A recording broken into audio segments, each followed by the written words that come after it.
Musuhuze wowe ukurikirana kuri Irivuzimana TV, amahoro y'Imana abane nawe. Nitwa Irivuzimana Isayi, ndi mwene so muri Kristo Yesu. Ndi umugabo ndubatse, mfite umugore n'umwana, hanyuma Imana ibahereza umugisha. Hari ijambo riri muri Zaburi ya 12 umurongo wa 6, harimo ijambo rivuze ngo kubwo kunyagwa k'umunyamubabaro, kubwo gusuhuza umutima ku mukene, none ndahaguruka ndashira mu mahoro uwo bacunira ingwano. Rero Imana, ikintu nshaka kuvuga mu mwanya mutoya nkurikirane cyane, ndashaka kuvuga ngo Imana ihaguruke ku buzima bwawe. Imana ihaguruke uyu munsi, Imana ihaguruke nimugoroba, Imana ihaguruke ku manywa, Imana ihaguruke mu gicuku, Imana ihaguruke. Imana ihagurutswe no kugira gute, no kugushira mu mahoro. Hari igihe umuntu aba mu gihe cy'intambara, akaba mu gihe cyo kubabara, akaba mu gihe cy'isuzuguriro, akaba mu gihe cyo kudakundika, akaba mu gihe cyo kumva donc atishimiye ubuzima, akaba mu gihe cy'uburibwe, mu gihe cy'umubabaro, ariko Imana igihaguruka. Ndasenze muri iki gitondo nkoreho video, ushobora kuza kuyibona ku mugoroba, ushobora kuza kuyibona nijoro, ariko isaha yose uri bubonereho kuri iyi video. Ndagusengera mu izina rya Yesu, Imana yo mu ijuru ihaguruke ku buzima bwawe, igushire mu mahoro. Imana yagiye ihaguruka, ntabwo ari we wenyine Imana iza kuba yigiyeho guhagurukira gushira mu mahoro. Imana yagiye ishira abantu benshi mu mahoro. Haleluya. Nta joro ridaca rero, nta joro ridaca. Iyo Imana yahagurutse byose birakunda.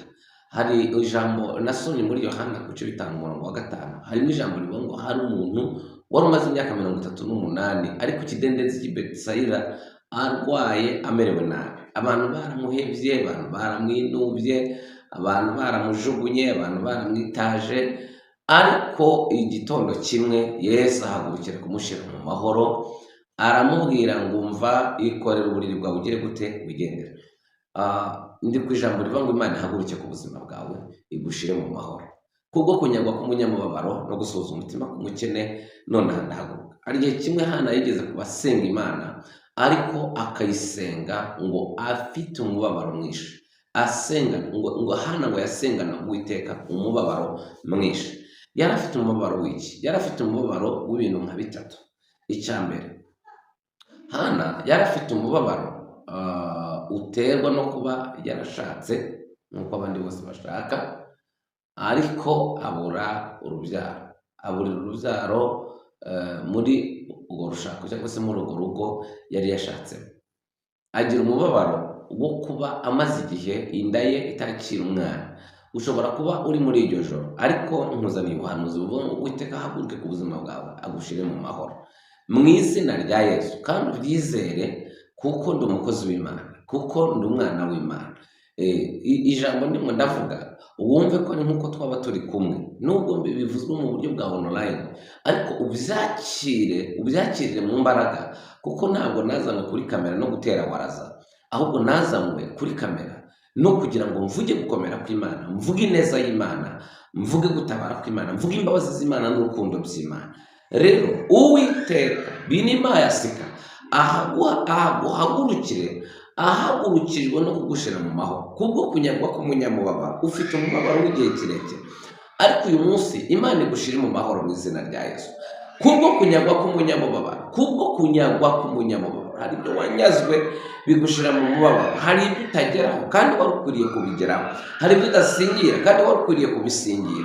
Nta kindi cyabigusingiriza usibye imbaraga z'Uwiteka, usibye guhaguruka kw'Imana, niko kwagushira mu mahoro. Amashuri ajya ananirwa, amafaranga arananirwa, izina umuntu afite rikomeye rya rinanirwa, icyubahiro umuntu afite kirananirwa. Hari ibintu bidakorwaho n'uko umuntu ari igikomerezwa mu isi, ahubwo bigasaba ko Uwiteka ari guhaguruka. Agahinda umuntu agira ntabwo yagakurwaho n'amashuri. Umuririmbyi yaravuze ngo umutima wakomeretse, izina rya Yesu niryo riwukiza ryonyine. Ngo ushonje, ngo iryo zina rirawuhaza, kandi ngo rikaruhura ugize gute, urushye. Ndagusengeye ahantu uri hose, wowe uzabona iyi video, Imana Imana nkorera, Imana mvuga, Imana namamaza, uyibwire ngo Mana kubwira ijambo mwumvise nanjye ndapfukama imbere y'ubwiza bwawe. Ikibazo abantu baheze mu byubahiro, abandi baheze mu dufaranga, gupfukamira Imana byaranze, kubaha Imana byaranze. Ibyo rero bigatuma Satani abigirizaho nkana abantu baburiye Imana umwanya. Ariko wowe unkurikiranye, uhereye uyu munsi ushake uko ubona akanya ko kuba imbere y'Imana. Bwana asifiwe sana. Mugirire Imana umwanya. Bibiliya iravuga bankunda kandi abanshaka umwete bazagira gute? Bazambona. Iyo washatse Imana irakubona. Urayibona. Bibiliya ikavuga ngo mwegere Imana nayo izagira gute? Izabegera. Murwanye Satani nawe azagira gute? Azabahunga.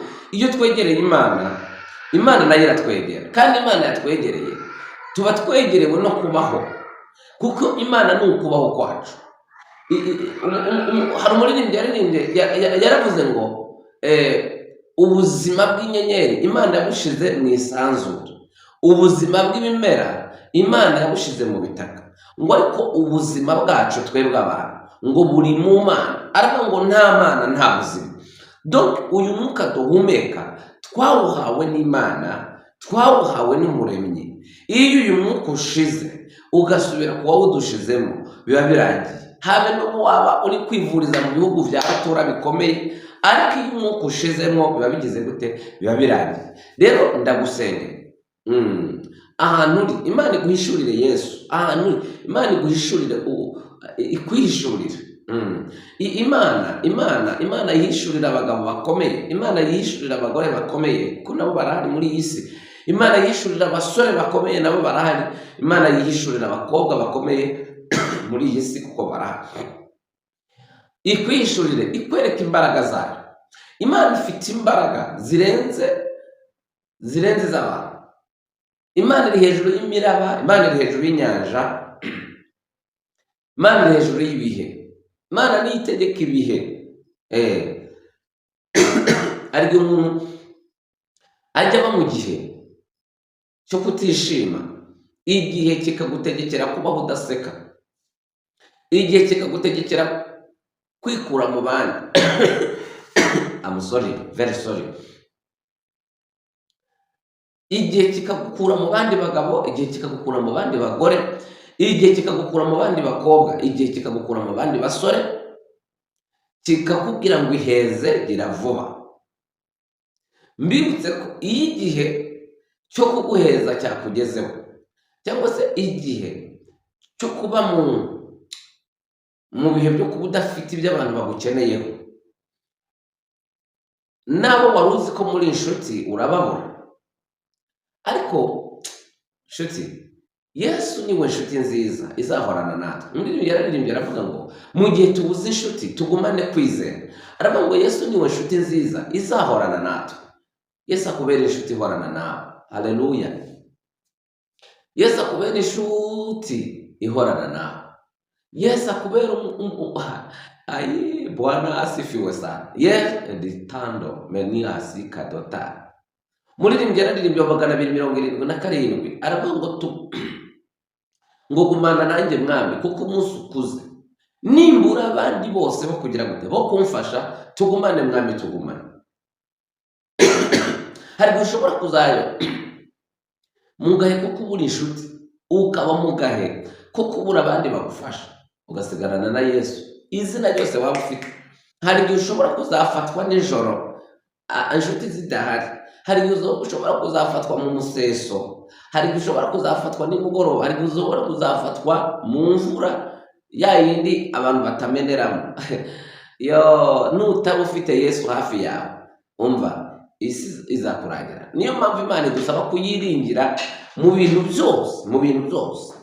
Bibiliya iravuga ngo havumwe uwiringira umwana w'umuntu, ngo azahwana n'agati k'inkokore kari mu butayu, katewe mu butayu. Kuko uyu munsi wiringira umuntu, ejo umwuka ukagera gute ugashira. Reka ngusabe umuntu nkurikiranye, Imana ihagurutswe no kugushyira mu mahoro. Bwira Imana ngo ndagukeneye. Ndagukeneye Imana, ndagukeneye. Bwira Imana ngo ndagukeneye, ni we mugenga wanjye. Ndabimenye ko ari wowe, ni wowe wamara agahinda mfite, mbibutse ko usohoka ukarya inkoko nziza, ukarya umuceri mwiza uryoshye, ukarya akaburushete, ukanywa icyo ushaka, ibyo ntibyakuraho agahinda. Wapi! Umuntu ararya ariko akaryamana agahinda kakakwizingiraho ku kintu runaka, umubabaro ukagufata uryama mu gitanda cya kindi kizengurutsa ukandaho imbuto, ariko umubabaro ufite ntushire. Ariko mbazaniye ijambo rivuga ngo Imana ihagurutswe no kugushira mu mahoro. Imana ihaguruke ku buzima bwawe, ihagurutswe no kugushira mu mahoro. Wavugiye ngo amen. Imana niyo yagushira mu mahoro. Ushobora gushakira mu rugo rwitwa ko rukize, ariko ukaruburiramwo iki? Ukaruburiramwo amahoro. Hari abantu baba mu ma etaje bayaririramo, hari abantu baba muri makadasitere meza bayaririramo. Nshuti yanjye, imyuka mibi Satani n'imyuka mibi ye ntabwo bijya bitinya amakadasitere, ntibitinya ama etaje, ntibitinya amafaranga ufite kuri konte. No, mwisunga Imana.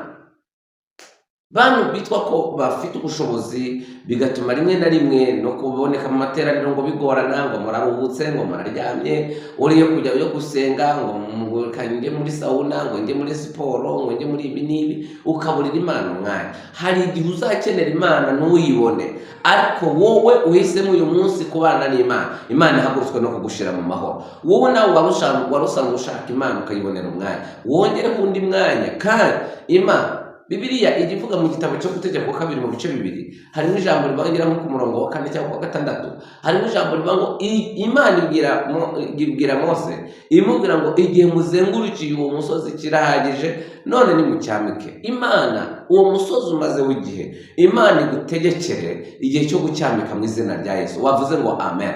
Rero ni ijambo ry'Imana, ni ijambo ry'Imana nifuje kugusangiza. Umusozi wawe uko wabumbaraye kose, Imana nihagurukurika. Yabwiye Zerubabeli, yavuganye n'umusozi wari uri imbere ya Zerubabeli. Imana iravuga ngo wa musozi munini uriyita iki imbere y'umugaragu wanjye Zerubabeli? Iravuga ngo uzaba ikibaya. Imana ikore kuri uwo musozi wawe, iwuhindure ikibaya mu izina rya Yesu. Imana ikugirire neza. Imana ndi ku ijambo rivuga ngo Imana ihaguruke ku buzima bwawe, ihagurutswe no kugushira mu mahoro mu izina rya Yesu. Waragerageje, warirutse urahaba, harimo n'abamwe bagerageza gushaka n'amahoro, bakajya kuraguza, bakajya mu bapfumu, bakajya mu myuka mibi, bagaca hirya no hino. Ariko ntabwo nakurenganya, cyari igihe cyawe cyo kuzerera, cyari igihe cyawe cyo guca hirya no hino. Ariko noneho gira umusimamo, upfukamire Yesu, umubwire ngo Yesu, ni wowe menye ko wahaguruka ukabishira mu mahoro kandi ukamara umubabaro.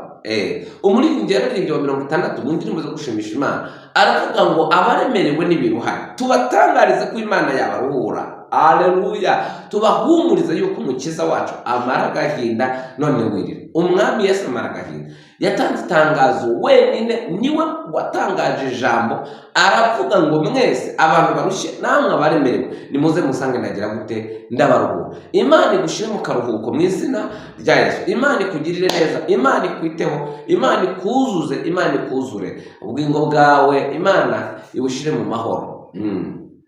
Hari umuntu Satani mushira mu mubabaro wo gukora ibyaha, akumva umutima we ntabwo ukunze gukora ibyaha, ariko agahato Satani yagushizeho kakagushira mu byaha, kakagushira mu nzangano, kakagushira mu busambanyi, kakagushira mu inzoga, mu biyobyabwenge, ukanywa urumogi, ukanywa itabi zisanzwe, ukanywa yewe harimo n'abanywa urumogi kandi ari abagabo, akagushira ku buretwa, akagushira muri uwo mubabaro w'ibyaha, akagushira. Hari abantu bagira umujinya, ku buryo gushira umujinya kwabo yica nk'ikintu cyangwa akagushira amaraso cyangwa akamena buri bintu.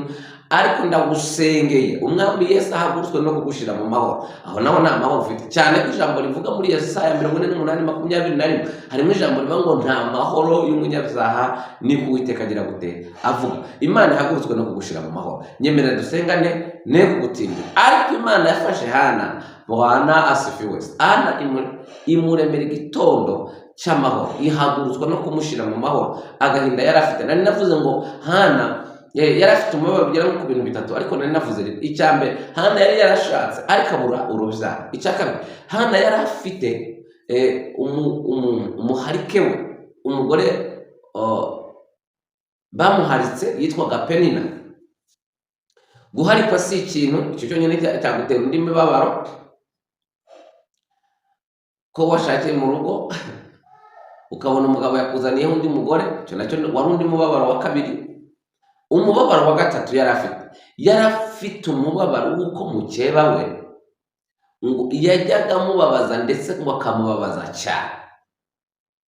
Kubabazwa n'umuntu ubyara w'ubutabyara ni ibintu bikomeye, ariko dufite Imana mu ijuru igihagurutswa no kumara umuntu iki umubabaro. Imana igutegekeye igihe cyo kumva umubabaro mu izina rya Yesu Kristo w'i Nazareti, amen. Imana Imana yamaze umubabaro. Murabona ko nanjye umwana aransanze. Imana ihabwa icyubahiro. Imana yarakoze uyu mwana wanjye kamubereke kana kanjye Imana yampaye yamaze umubabaro. Uyu mwana namubyaye ku mwaka w'9. Imana yakoze ibitangaza. Hariza Imana icyubahiro umwana wanjye. Haleluya. Yesu ashimwe cyane. Imana nanjye ijoro yarayikesheje. Bankarimo ndabwira ngo ushobora kuba washakiye mu rugo nturuboneremo umwana. Byari bibabaje nanjye muri iyo myaka, ntabwo byari binyoroheye, ariko Imana yaje gukesha ijoro irahagurutswa no kunshira mu mahoro. Ndashimira Imana ko mfite umwana unsanga mu cyumba, usanga ahantu undi akampamagara tukagubwa neza. Imana ibahereze umugisha, Imana ibagirire neza, Imana ihagurutswe no kugushira mu mahoro mu izina rya Yesu Kristo. Reka dusengane Imana. Data, mu izina rya Yesu ndasenze kugira ngo muri kano kanya ububasha bwawe nibukora ibitangaza ubuzima bwa bene data, uhagurutswe no gushira mu mahoro. Uyu muntu afite agahinda, umuntu afite agahinda k'uburwayi, umuntu ufite agahinda k'ubukene, umuntu afite agahinda k'umubabaro utandukanye. Mana, nasenze kugira ngo uhagurutswe no gushira mu mahoro uwo bacunira ingoni. Umuntu mwami yarazi ko bitazakunda, bizakunda mu izina rya Yesu. Umuntu azi yuko atazabona urubyaro, azarubona wararumpaye Mana, uri Imana itanga urubyaro. Ndasenze kugira ngo ubikorere kwiyubahisha Mana. Wambika bambaye ubusa, bikorere kwiyubahisha, utanga akazi, utanga imikorere mu izina rya Yesu, uzobugize neza. Urakoze rero kukumva gusenga, reka icyubahiro n'ubutware bikomeze kuba iby'Imana. Urakoze bana natwe muri byose, ubu n'amahoro bya Kristo bibane n'abadukurikiye byose mu izina rya Yesu, amen. Imana ibahe umugisha, Imana ibagirire neza, turabakunda. Shalom shalom.